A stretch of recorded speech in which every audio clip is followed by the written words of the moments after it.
Well, with more on this and what we can expect in the debate ahead, let's go now to Brexit researcher Oliver Patel from the UCL European Institute. Hello to you, Oliver. Thank you for joining us here on Euronews tonight. So, as we've been hearing, British MPs are about to begin 5 days of debate over Brexit. Do you think that will change anything? We've already had over 2 years of debate over Brexit, haven't we?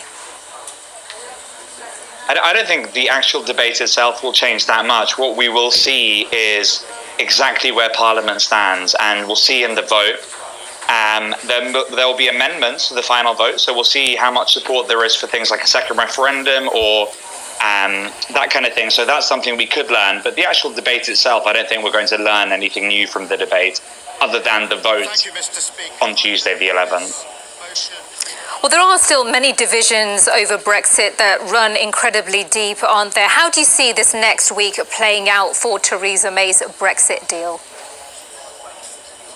I think it's going to be an extremely difficult week for Theresa May. It's going to be quite vicious because you're going to have the opposition benches, the Labour Party, the Lib Dems, the SNP, very critical of the deal for one reason, and then you're going to have a lot of people, a lot of Conservative MPs in our own party, a lot of the hard Brexiteers, attacking the deal for completely different reasons. So the whole Parliament is going to combine to attack this deal for different reasons, and I think it's going to be quite a savage few days for Theresa May, which will most likely culminate in her losing the vote on December the 11th.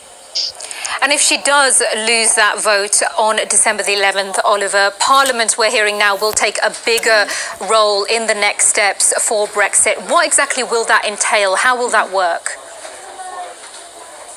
So what it means is, the whole point of the meaningful vote is that if the government loses, if the deal is voted down, it then has to respond with a motion within 21 days where it outlines the next steps it's going to take.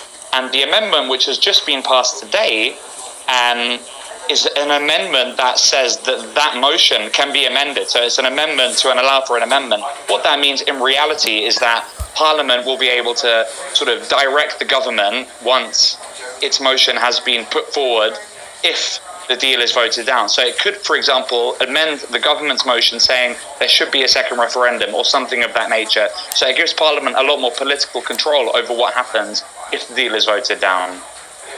OK, Oliver Patel there from the UCL European Institute. Great to talk to you. Thank you for joining us here on Euronews. Now, in a major U-turn, the French government